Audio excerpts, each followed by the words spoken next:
On today's show, as the Warriors get set to make history, we discuss the biggest reason for their unbelievable season. before Kobe's final game, we'll count down his top 10 greatest performances and check in with DA in LA. All that plus a detailed look at tonight's playoff implications, and a man gets a pie to the face. Yes, it's Wednesday, April 13th. The starter starts now.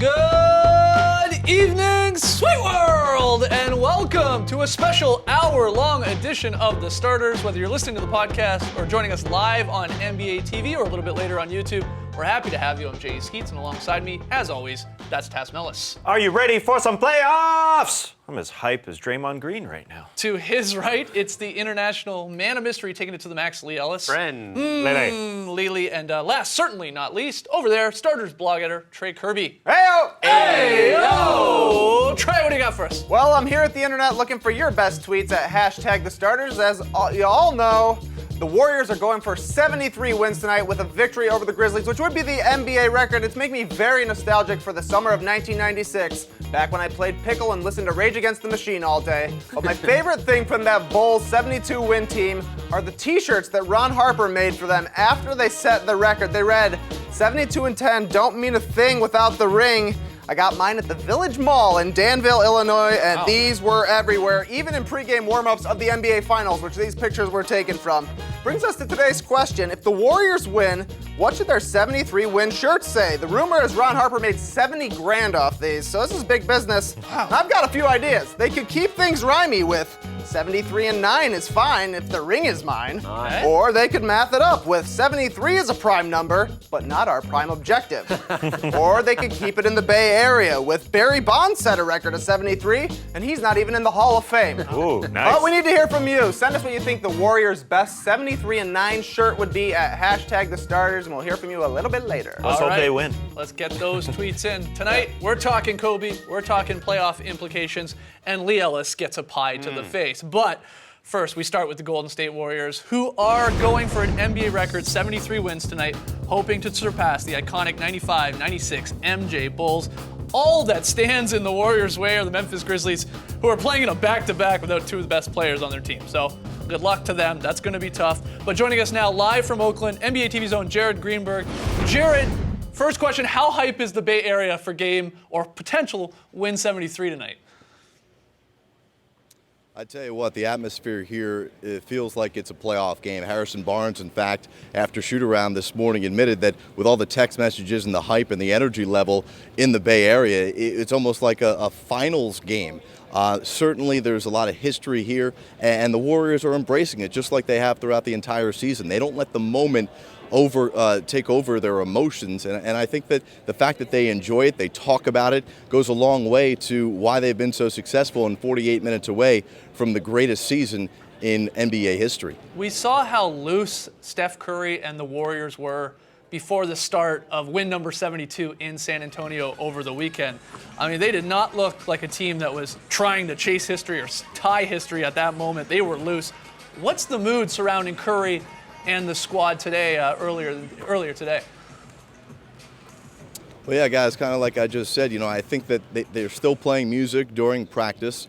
They're still not having a problem addressing the fact that they are one win away from 73. There's also not shying away from the fact that they know they have to win a title to really complete their mission, and that means really 17 wins away, because one tonight and then 16 throughout the playoffs. And I think they understand too, as you guys kind of referenced, it's a pretty big game for Memphis. Obviously they're keeping an eye on what Dallas does, but the Grizzlies would love to not have to face the Spurs in the first round of the series. Now the reward would be the Thunder, so it's not that much better, but you certainly would take the fact that they've won a game against OKC this year, so it's a meaningful game for Memphis. Win 73 isn't the only thing sort of on the line tonight. There are a lot of Steph Curry milestones in play. The big number, the potential to hit 400 threes in a season. He's 8 away from that. If he scores 37 points, well, he averages 30 points per game. That's a nice, clean number. And if he doesn't miss too many shots from the field or the line, he's back in that 50, 40, 90 club. I'm sort of interested. Do you know how aware Steph is about potentially reaching sort of any of these milestones? Yeah, I mean, the other day he said that if he's at 399, he's chucking trying to get one more to get to 400. Now, he needs, as you mentioned, 8 to hit 400. And the interesting part about that is he's done that 15 times already this season, make 8 or more threes in a game. And in those games, it's not like he's just putting up random shots. Curry, in those 15 games where he's hit 8 or more threes, is shooting 61% from downtown. So he's incredibly efficient, as you guys know. I'd imagine his teammates are quite aware. He'll try and get it. Can he get 37 points? Well, if he's hitting 8 threes, he's on his way to scoring 37 to get back to 30 points per game for the season. And if that's the case, maybe the game's out of hand, and maybe Steve Kerr looks to rest the leading candidate for MVP a little earlier than he typically comes out of a game. That's a great point. Jared, thanks so much for joining us tonight. Enjoy the game tonight, and hopefully you see a little bit of history there in the Bay Area. That's right. We'll see you coming up a little later on at 8 p.m. Eastern for 10 Before Tip, a special hour-long edition. Great stuff. All right, guys, you heard it there from Jared.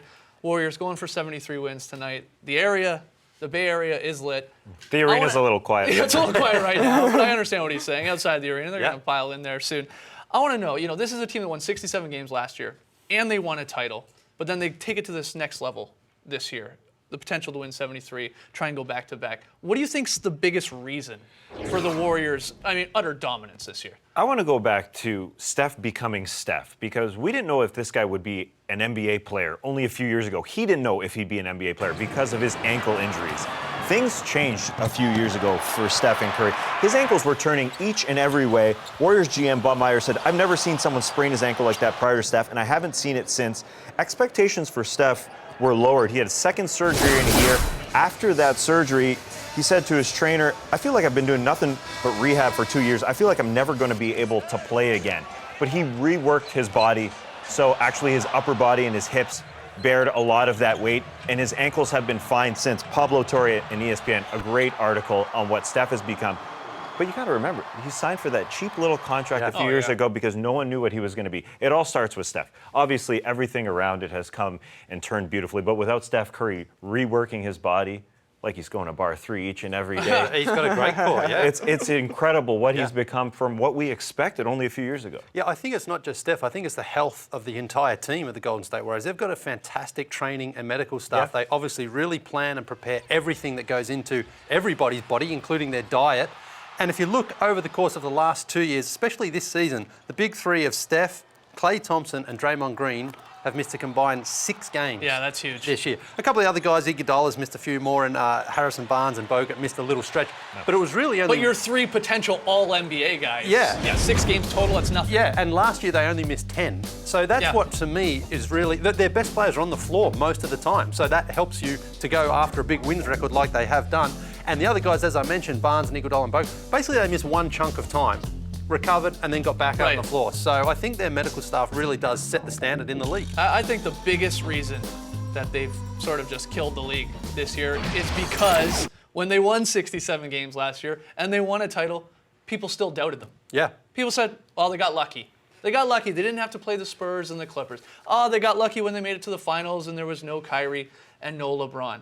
They could continue to make these reasons why they, for some reason, weren't that great a team. And I think there's no doubt that the Warriors heard that and used that as motivation to come into this season and just try and send a message. And they did, winning their first 24 games and now trying to take a crack at 73. Yes, you have to use the words toughness and resiliency when it comes to this team, because they're the first team that hasn't lost consecutive games in NBA history. And people don't associate toughness or resiliency with a three-point shooting team. It just doesn't happen. Right. But you look at it, no one has ever done that, so why aren't they tough? It doesn't make any sense, but they're a three-point shooting team. Aside from the potential 73-9 record, I want to know, and everyone out there watching, jump on Twitter, what Warrior stat is most impressive? 73-9 is amazing, but what other stat is impressive to you from this season? Well, I think Tash just alluded to it. The fact that they've gone 82 games without losing back-to-back shows incredible commitment and dedication and health and focus from the entire team, coaching staff as well. Remember, they missed Steve Kerr for half the season, and they didn't lose any of their momentum or their rhythm.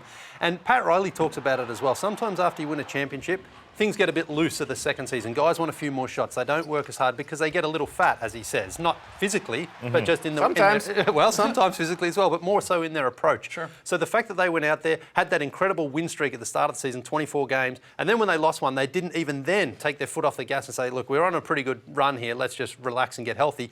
They just every single night turned up to play. I think that's incredible. I think when we look back, it's going to be astonishing that they did this after winning a championship. Because you look back at MJ's winning 72 games, he had the 2-year hiatus where they didn't win a championship, and he said, all right, I'm doing this each and every night. Now we look back, after a championship year, they're definitely motivated by the fact that they were, quote unquote, lucky by a lot of people. But just the fact that they keep their hard hats on each and every day, and like they're going to do tonight, even though a Memphis Grizzlies team that's been torn up, they're a different team. This is a different breed. Regardless of those other 29 teams and what they do night in and night out, the Warriors are just tough every single night. It's a great stat. I can't believe, though, that you, the shooter here of the starters, don't go with a three-point stat. And the one that jumps out to me is Steph and Clay combining to have hit more three-pointers than 13 other teams in this league this season. Yep. 4 other teams, of those teams, the 13, are in the playoffs. So some of them are really good teams, like the Heat and the Grizzlies and the Spurs and the Pacers. The Splash Brothers have hit a combined 664 three-pointers. It is incredible. And That's unbelievable. If Steph reaches 400 tonight, that will just be absolutely phenomenal, because 300 hadn't been hit prior to this season, and we thought that 300 would be a pretty big goal for him to get. Now the fact that he's on pace for 400, or maybe just 4 just short, but he's going to come so close. Unbelievable. Unbelievable stuff. Let's hear from you guys, though. Besides the 73-9, what Warriors stat from this year most impressive to you? Let us know on Twitter. #the starters. Got to take a break. When we come back, DA joins us live from LA to say goodbye to one of the greatest players of all time.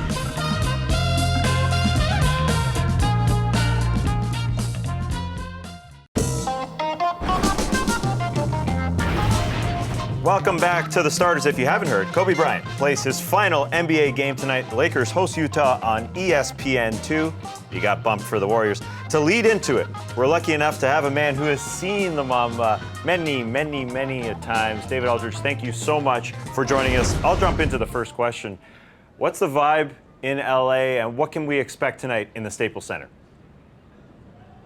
Oh man, it's like it's like game 6 or 7 of a late playoff series, conference finals. I mean, everybody wearing the 24 jerseys, and people it's a very festive crowd. I mean, they're very happy. Most of them aren't going to get in the building, to be honest with you, but they're walking around. Everybody wants to be a part of it. I understand that. So a lot of people are celebrating the career of one of the all-time greats, and I suspect the atmosphere inside is going to be insane, ridiculous, and there's all kinds of rumors about what Nike's got cooked up. They may have something special cooked up for Kobe tonight. Since I was talking to somebody the other day about it, the Lakers got Kareem a Rolls Royce when he retired.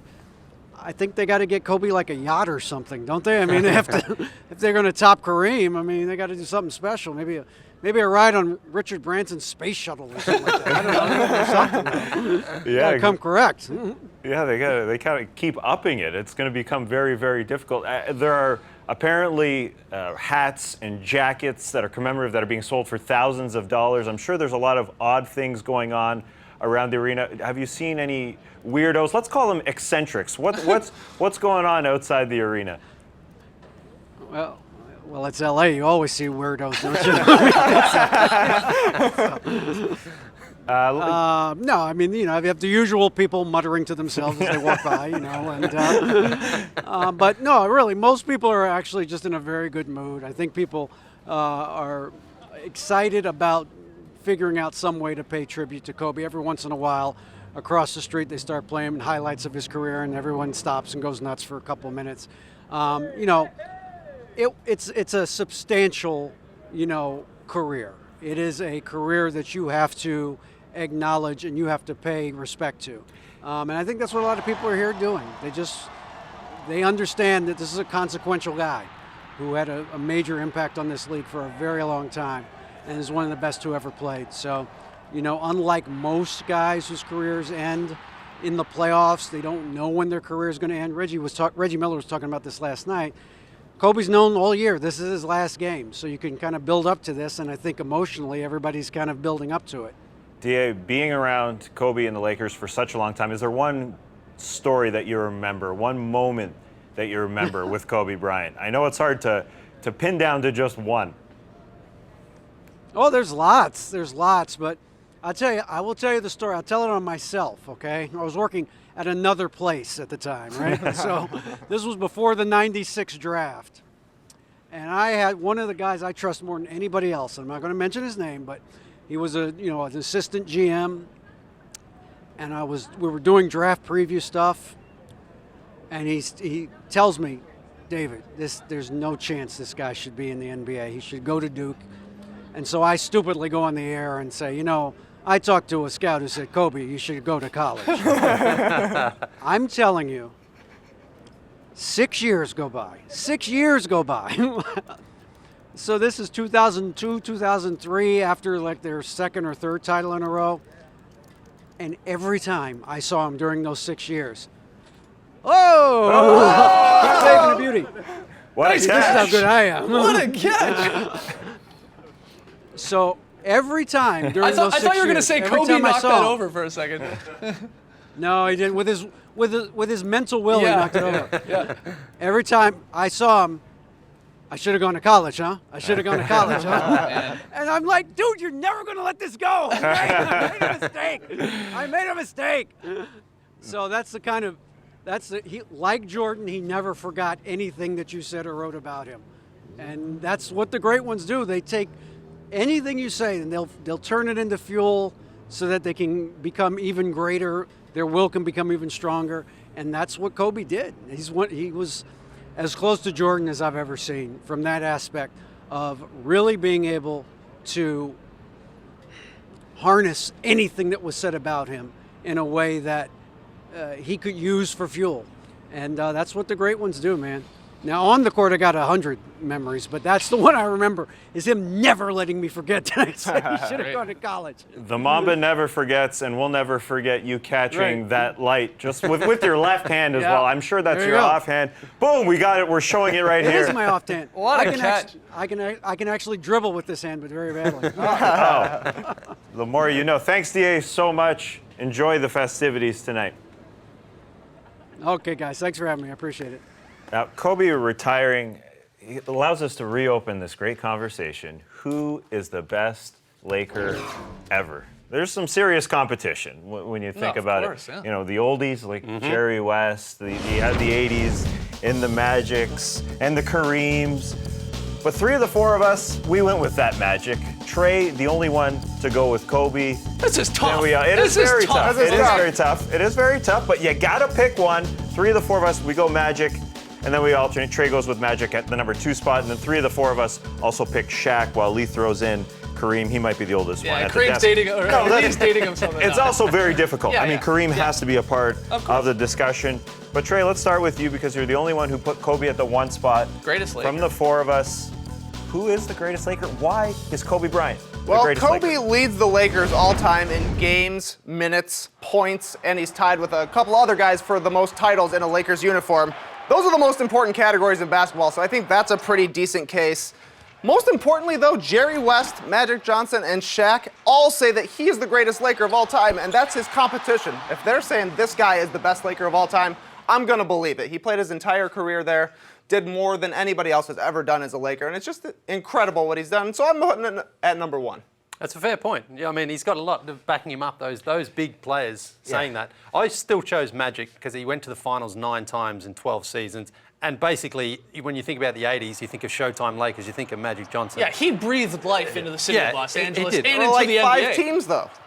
Of Yeah, course but- they were going to have great teams. Well, I don't know if you can just say, of course. I mean, they had to draft well, and they did, and they got Kareem Abdul-Jabbar as well. But as far as an entertainer as well, Magic was just brilliant. I mean, people talk about him all the time as being, as I said, the Showtime Lakers. He led that team. And again, five championships out of 9 trips to the final in 12 years, where he was the MVP 3 times of the league and 3 times finals MVP for me. Yeah, Kobe's got the longevity.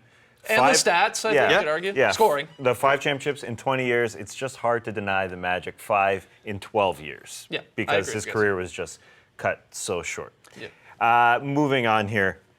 What do you want to happen tonight? What do you see happening this evening? Let's start with young Kobe or old Kobe. What do you remember? What are you going to remember? Well, apart from the cool fro and the sweatband on the bicep, I remember this young kid coming in looking like Michael Jordan out on the court. The way that he played the game, the way that he shot, the way that he threw down dunks. He looked to me like a kid who just obviously grew up not only watching him, but idolising him and mimicking him out on the court, from the strut and the swagger to every way that he approached the game.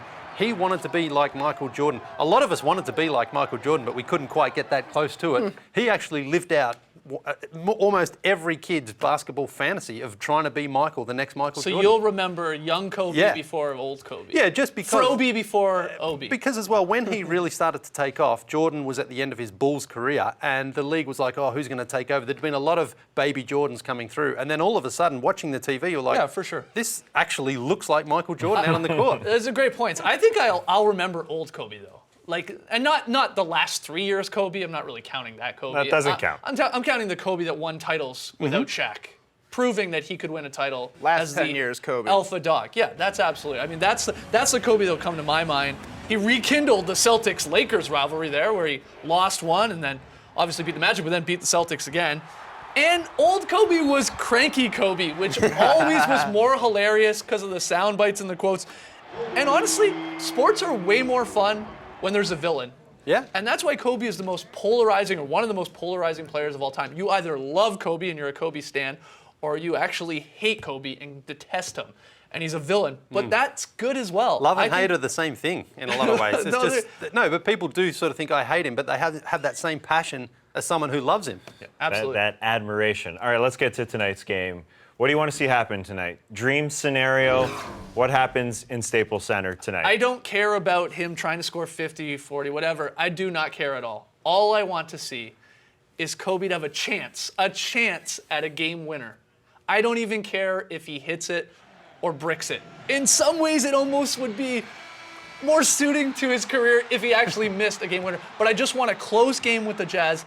I want the ball in his hands. I want the entire arena, of course, to know he's going to be shooting it. The Jazz knowing it, the Lakers knowing it, everyone watching knowing it, and him getting a crack at it. That's all I hope. I just want one more chance. Does he put it up if he's triple teamed and there's another guy? Absolutely. I hope so. They No, could he passes. They could Come on. clear the bench and put all 12 guys on him, and you know he's at least going to shoot it. So Quinn Snyder's going to say, if it comes to that situation, everyone 5 on They one. should. Kobe. They should. It's going to be interesting you bring up Utah because they may know if they're making the postseason Yeah. or Yeah. not when they tip because the Rockets game starts 2.5 hours earlier. Could be over. Their playoffs hopes could be over. Do you think they before approach it the tips. game differently if I they mean, do know they that? might Let's just say be a they're little, eliminated. They just might be a little bit more demoralized. Kobe might have a little bit more of an opportunity to win because let's remember he plays for the 2015-2016 Lakers. Yeah. They're not so good. No, they're not. No. But you know we're going to get a ton of standing ovations tonight Yeah. at the beginning, at some point, I'm sure, during the game. Of course, at the end of the game. That happened with Jordan when he retired back in Philadelphia in his last game. And we're going to get some of the loudest Kobe chants, I would assume, of Ever. all time. Yeah. I just hope, because these tickets were so expensive, that, of course, a lot of celebrities are going to be there. But, I hope there's some at least vocal, diehard Lakers fans, They will. Kobe fans at the very least, to be to make a scene, to make some noise. That's all I hope for. I hope it's just not this sort of quiet celebrity crowd. I hope he goes out there and just guns. If he scores 67 points tonight, he finishes his career averaging exactly 25 points per game. Also, the all-time record for field goal attempts in a game is 50. Byron Scott said he's playing more tonight than he's played in any game this season. I hope Kobe goes out there and just tries to light it up. I don't care if he shoots well, if he actually gets the 67. I just want to see him try for it. He is going to play a lot of minutes. You mentioned the tickets are expensive, but people are going to get their money's worth, value-wise, because he's going to play a ton. All right, one more break, but after it, a whole lot more Kobe. We'll count down the top 10 Kobe Bryant games of his 20-year career. This was tough. Oh my God, this took weeks to put together. There are some gems in here. We'll be right back.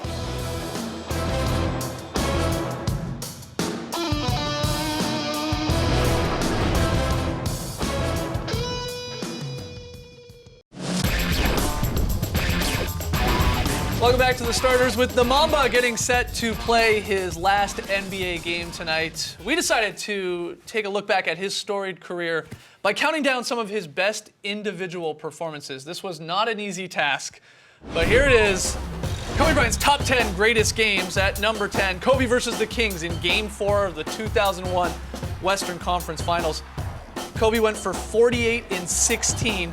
This was a crazy 48-hour span where he played great in Game 3, flew back to LA to be with his wife who was sick at the time, and then comes back in Game 4 and puts up those numbers. At number 9, forgot about this one. March 16, 2007, 65 versus the Blazers. He had 24 in the fourth, 9 in OT. These were dark times for the Lakers, much like these highlights. It's dark at the Staples Center. Get that contrast. You have to have a great career for people to forget a 65-point game. Yeah. You really do, though. That's a great point. Sticking with the Blazers, at number 8, Kobe versus the Blazers in Game 7 of the 2000 Western Conference Finals. 25, 11, and 7 for Bean. Portland had a 16-point lead going into the fourth quarter. Kobe helps them storm back.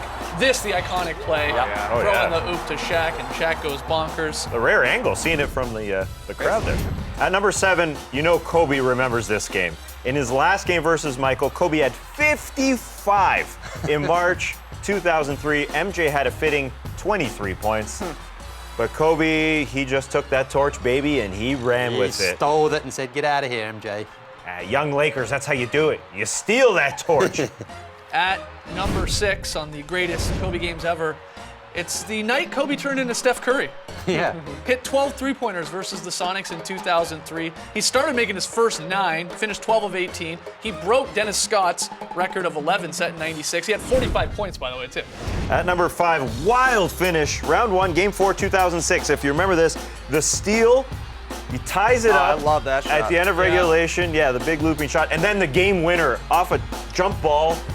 He just gets to his elbow. Raja Bell right in his grill. They were great competitors to win that game. They were up 3-1, although they lost the series. And, of course, that iconic jersey rip. That series was so good. Oh, yes. Oh, my God, Incredible. one of my favorite series. At number 4, Kobe versus the Pacers in Game 4 of the 2000 Finals. This was when a 21-year-old Kobe, he stepped up in the clutch. Shaq had fouled out in overtime, so Kobe, he just took over. He made all 4 of his shots in the extra 5 minutes. Lakers win, take the commanding 3-1 lead, and win the title. At number 3, Kobe scored 62 in only 3 quarters versus the Mavs in 05. They sat him down for the 4th. They were blown out the night before against the Spurs. Kobe said, "I'm doing this tonight." Only 33 minutes of play. He outscored Dallas 62-61 when he sat down. That's the ultimate what-if game. Yeah. What if he had played that fourth quarter? At number 2, Kobe dropping 61 at MSG versus the Knicks in 2009. To score 61 anywhere is amazing. To do it in the Madison Square Garden, in the mecca of basketball, that makes it extra special. And still a record for an opponent In the dropping Garden, 61 in the Garden. You may remember this game. At number 1, Kobe's 81 versus the Raps. The Raps were up much of this game. Kobe only had 26 at the half. Yeah, only 26. But 27 in the third, gave LA the lead going into the fourth, and he was in such a groove. Couldn't miss over single coverage. Another 28 in the fourth gave him 81 and LA the win. He later told Arash Markazi, "I should have had 90 or more. There were many opportunities I missed." And you had a chance to talk to Kobe once and ask him, or I guess almost demand in a way, if he could apologize to Raptors fans like you and I for dropping 81. Yeah, I sort of got on my knees and said, throw us an apology, would you? Yeah. Because that hurt. That night hurt. He sort of gave Yeah. He sort of, actually, he did. It was pretty sincere. He Did it with a big smile on his face. Yeah. I'm Yeah, not sure it was because that that felt good. And Sam Mitchell was the opposing coach. He said, we're fine. We're leading the game going into the fourth, so he was comfortable watching that happen. Still wouldn't change a thing. Still wouldn't change a thing. Just 81, it's fine. Stubborn for you right Stubborn there. Sam. The fact that Kobe as well was disappointed he didn't get 90. Yeah. That says everything you need to know about Kobe, exactly. Look, that was difficult. I'm sure we're missing some big games. I'm sure you guys are letting us know on Twitter, #TheStarters. But we know in a year or two, that the Lakers are going to announce, hey, Kobe, you're getting a statue. It's outside the Staples Center, like your Magic Johnsons, like your Kareems, and Shaq, of course, has one coming on the way. It's going to be a couple years, but we'll find out. But we had a big debate in the office today. What will Kobe's eventual statue look like? Trey Photoshop boy number 1, you did some magic and came up with some mocks of some potential Kobe statues. Yeah, we brainstormed and then we threw together some prototypes, and here's what we came up with. The fadeaway jumper would be kind of the go-to, I feel like. That's This is good. his iconic look. You can do it in 8 or a 24. Looks normal with the other statues, but we had a little bit more fun. Everybody keeps talking about which jersey are they going to put Kobe in. Put him in both for his statue. Here's the great thing about Kobe. Always stuck to the double teapot, so you can find a perfect pose for him. And look how much longer his shorts got. That's kind of unremembered about Kobe as well. Or how about this? The pose he walked off of. Yeah. His 81-point game.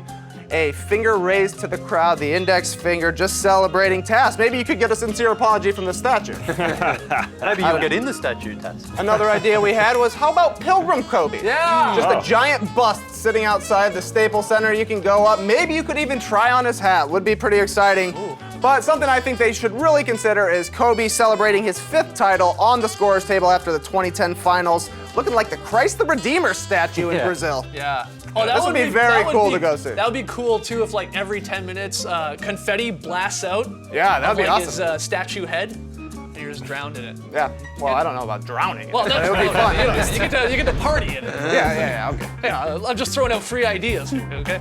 Gotta take a break. When we come back, we'll break down tonight's playoff implications and debate which first-round matchups we'd most like to see. Don't go anywhere. You're watching Starters.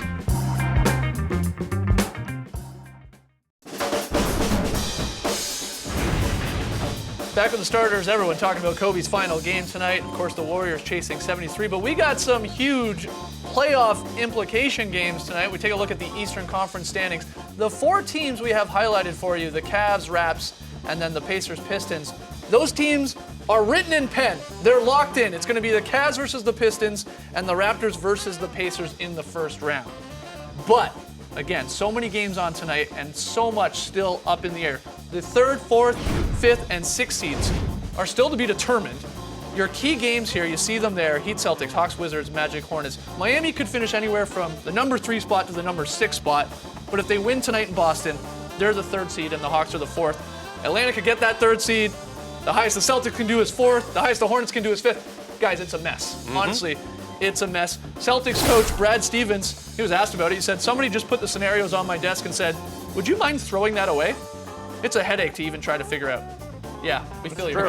It is. We've been trying to figure it out all day. But here's the question for everyone watching, for you guys here. After the dust settles, after tonight's games have been played, which first round series do you hope is left standing? Which series do you want to see? We'll start in the East, of course. Trey, do you have one in particular? I think that Hawks Celtics would actually be really great to watch from a pure basketball standpoint. They're both top 6 in assist ratio, and when their offenses are clicking, they're just both fun to watch. Pretty basketball, yeah. Yeah, exactly right. They're kind of similar teams, right? They don't really have a go-to superstar on offense. Their teamwork is what makes their defenses good. They're both top 5 defenses, and they both got incredible, incredible coaches.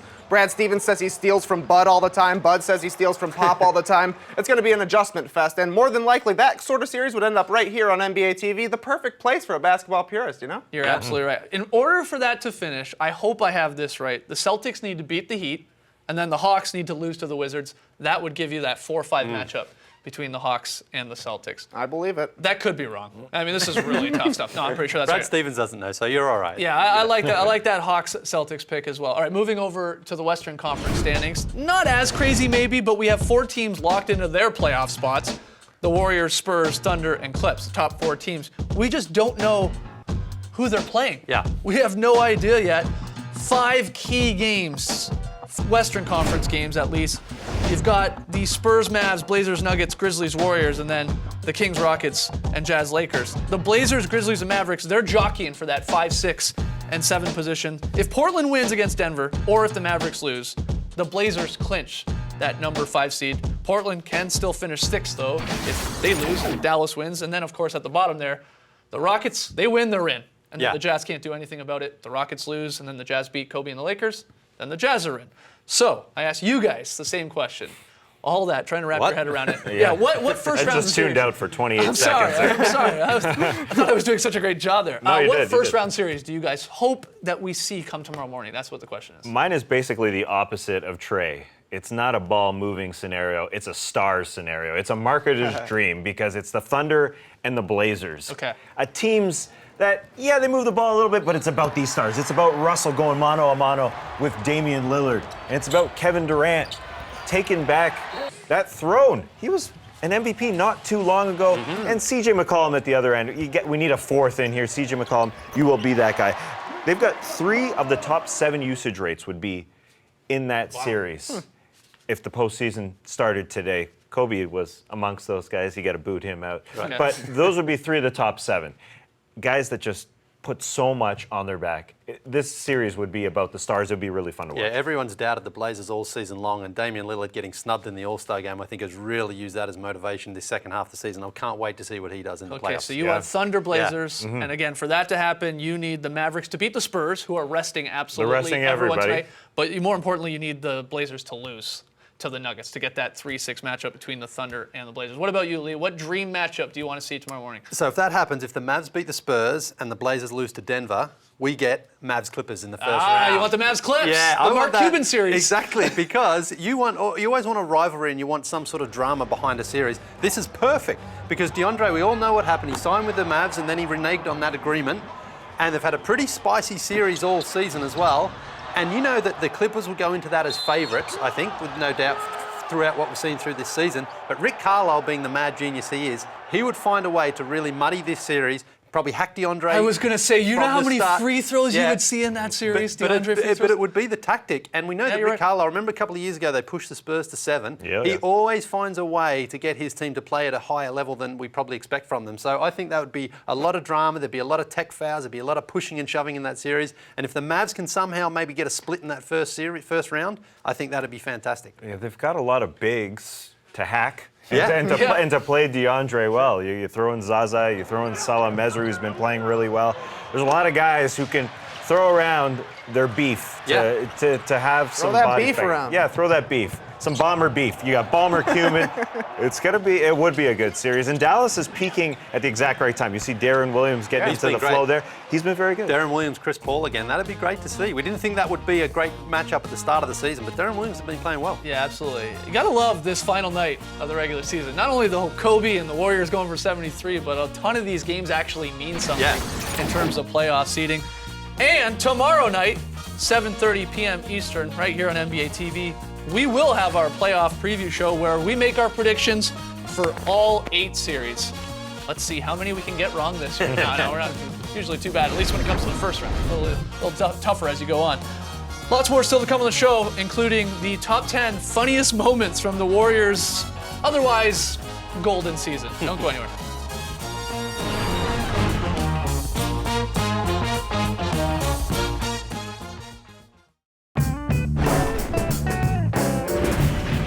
Welcome back to the starters. We asked you earlier in the show if the Dubs can take care of the Grizzlies tonight, what should their hypothetical 73 win t-shirts say on them? We asked you to hit us up on Twitter, #TheStarters. Trey, you got a few of the best answers. Yeah, some really good answers. This one comes from Steve Conklin. He says, winning 73 don't mean jack unless we win back-to-back. Nice. Not bad. Real deal, Neil says, shout out. 73-9, the biggest thing on Vine. I like that. Marcus Jones says 73-9 is tripping. How you like that, Scottie Pippen? Oh. You been rhymed. Dirk Parker says 73-9 was sweet. No, it's time to sweep and repeat. #sweep and repeat. I like the hashtag. But the one that's gonna win is Ian Rouse, who says it should simply say 73-9 with the Michael Jordan crying meme, which guaranteed will happen. Yeah. By tomorrow. Maybe not by the Warriors, but some You can buy enterprising a fan. bootleg outside the stadium. No Yeah, doubt. probably. That's probably right. Well, with the Warriors chasing that historic 73 win season tonight, a lot of people have been counting down the Warriors' best games, best moments, biggest shots, biggest threes, whatever, but not the starters. No. We come at it a little differently. We're counting down the Warriors' top 10 funniest moments from this unbelievable season at number 10. Carmelo Anthony's interesting defense on Steph Curry. I mean, you got to try any way you can to slow him down. It didn't work because he swished it anyway. Yeah, he still hit the shot after the foul. He's taken the Shane Battier face guarding to the extreme there, but it's nice to find out that Steph Curry does bleed. He is human, as you see there by the cut. At number 9, most popular player in the league, he can be hard to access. You got to be innovative.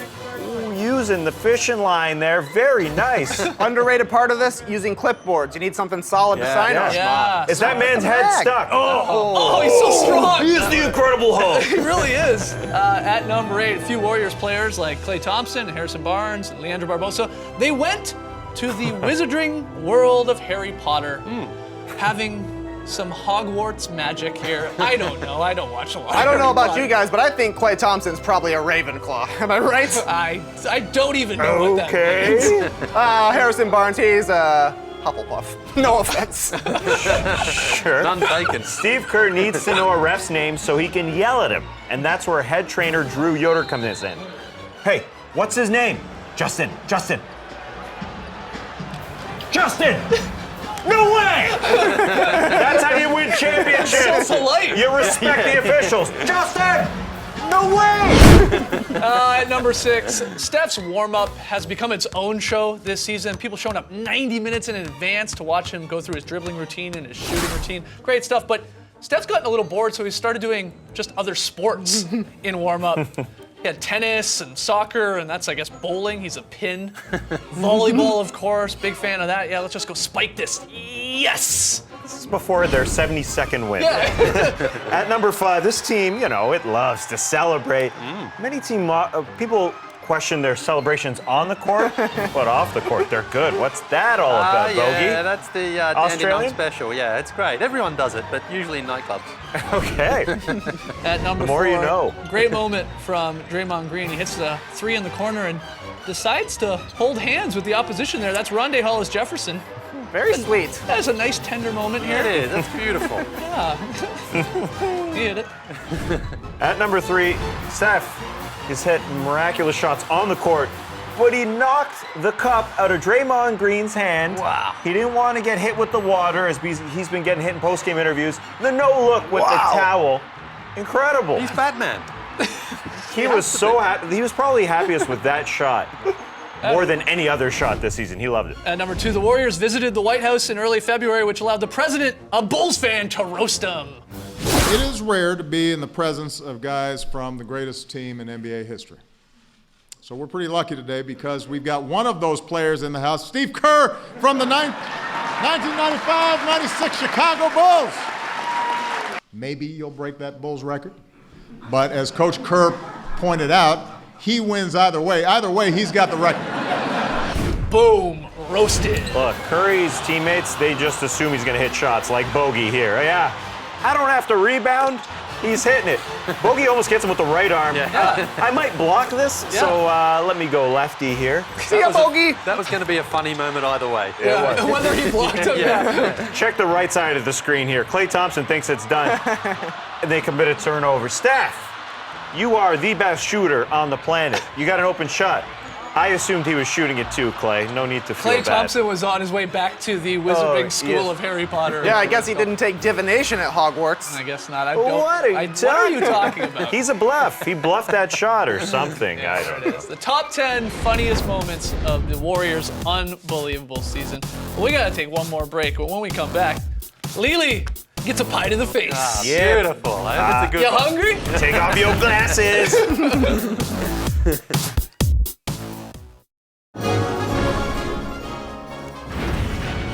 Welcome back to the Starters. Friday night, 8 p.m. Eastern here on NBA TV. It's the 3rd annual Starties, where we hand out the 6 major NBA awards, as well as a whole lot of other ones, like Funniest Moment, Wedgie of the Year, hosted by Kristen Ledlow. Always a fun show, hour long. Again, this Friday, 8 p.m. Eastern. Set those DVRs. Can't wait for that. But let's get down to some business here. Quick look at last night's Pick 'em Play results. The final night of our Pick 'em Play contest. Lee had the Pistons, I had the Heat. Thank you, Miami. Thank you, Joe Johnson. I love you, the Armadillo Cowboy. Lee loses, which means in this short month of April, Stan, why didn't you form a wall, bro? Lily gets a simple pie to the face. Oh yeah, that's I'll creamy. taste it for you. Yeah. Can't wait to hit you with Okay, this. here we I'm go. going to label you with this. Just crush it along. All right, Lily. Payoff time. Okay, let's do it. 2, 3. Oh.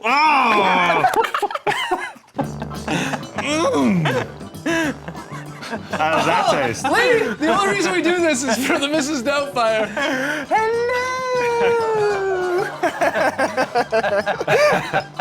You're amazing at that. Wow. Oh, yes, dear. It's very good for my skin. Lee, if you can wipe a little bit of Oh, my cream God. from your eye, maybe you can do the very Well, I solid can't plank. see the monitor, but anyway, we're going to Toronto for a beautiful play, actually, from the Philadelphia 76ers. Nick Stauskas starts it off over to TJ McConnell, who finishes it with a three. And I'm again! On my face. I'm allowed to say a bad joke now again. Here it is again. Great stuff, Sixers. Well done. Thanks, everybody. That's what I call a very solid play, dear. The crumbs. Oh, so that's a sloppy one. Does it taste good? No? No, it doesn't. It's very sugary. Oh, I'm eating it. Now it's time for the highlight that wasn't. Boban Mania has taken over San Antonio this year because the man's got talents. Look at that. No look to David Webb. David, you got to finish that. Doesn't matter. We're still going to show it because that was the highlight. That wasn't. Lee is already cleaning off his arm. That's a scene from Mrs. Doubtfire. That's very thoughtful. This is not my pick and payoff. I didn't lose a month all year. 1 lump or 2. You have to drink that now. Tomorrow, a special edition of The Drop. We'll have it up as early as possible, making our predictions for all the playoff series. Lee, you're a great sport. Good stuff. Back tomorrow night, 7:30 p.m. Eastern. Thanks for joining us, folks. And remember, pie can be coconut or 3.14159236589793. Brace the night, people.